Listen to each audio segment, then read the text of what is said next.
Le 17 novembre 2016,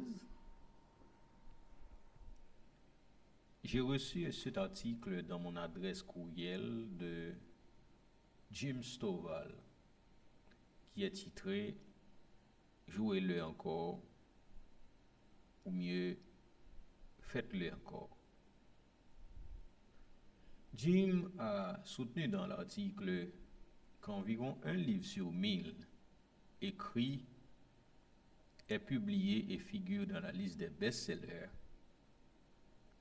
et environ un livre sur 1000 figurant dans la liste des best-sellers est adapté au cinéma, ce qui correspond à peu près aux chances d'avoir un livre à succès et une suite. Cela lui donne un sentiment de reconnaissance et d'humilité pendant la semaine où il écrivait cet article, juste après avoir publié son 31e livre titré La sagesse pour les gagnants, volume 2, qui est la suite du premier volume du même titre, publié un an auparavant par son auditeur Sound Wisdom, en collaboration avec la fondation Napoleon Hill. Mais également, il se sent reconnaissant envers tous et toutes celles qui lisent ces articles toutes les semaines depuis plus de 20 ans et qui les rendent populaires, comme moi d'ailleurs, qui lis ces articles depuis 2016. Tous les bénéfices des deux livres sont reversés à la fondation Napoleon Hill pour soutenir le travail de cette fondation au bénéfice d'innombrables personnes à travers le monde.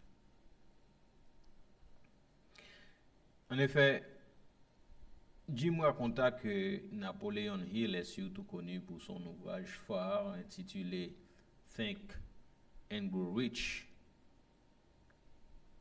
En français, c'est Réfléchissez et devenez riche.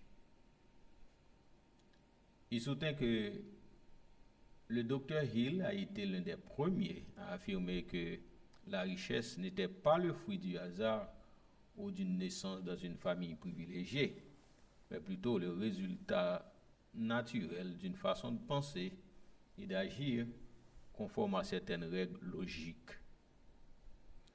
Car Napoléon Hill ne s'est pas contenté de deviner ou de spéculer sur la manière dont on pouvait réussir et créer de la richesse. Il avait plutôt approché Andrew Carnegie, l'un des hommes les plus riches de l'époque, et lui a demandé la clé du succès.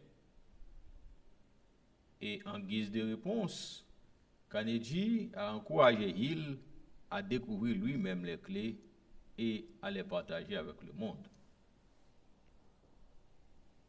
Carnegie a donc ouvert la porte à Hill en le présentant à Thomas Edison, Henry Ford, Alexander Graham Bell et à des centaines de personnes parmi les plus prospères de l'époque. Le résultat de 2 décennies de compilation et de sagesse fut le chef-d'œuvre de Napoleon Hill.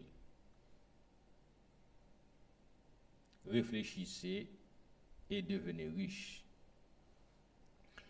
Ce livre a ouvert la voie à pratiquement tous les auteurs spécialisés dans la réussite et le développement personnel, y compris Jim Stovall, pour les décennies à venir. Et moi également, j'ai lu ce livre que je considère comme une source d'inspiration et que je vous recommande à vous-même. Voilà pourquoi Jim Stovall a reversé tout le bénéfice de la vente de ces 2 livres à la fondation Napoleon Hill.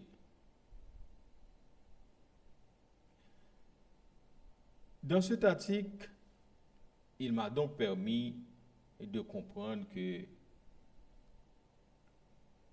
si vous preniez tout l'argent du monde et que vous le répartissiez équitablement entre tous, en quelques années, les personnes qui jouissent aujourd'hui de la richesse seraient à nouveau riches et celles qui vivent aujourd'hui dans la pauvreté seraient à nouveau pauvres. C'est blessant, c'est frustrant, mais c'est la vérité. Car la connaissance, c'est la clé de la richesse, mais ce n'est pas l'argent. La connaissance est la clé de la richesse, pas l'argent. Pour finir son article, Jim m'a laissé cette phrase que je partage avec vous également. Au cours de votre journée d'aujourd'hui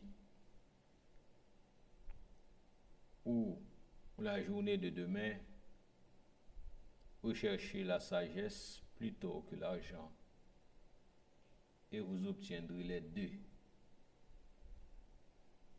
Recherchez la sagesse plutôt que l'argent et vous obtiendrez les 2.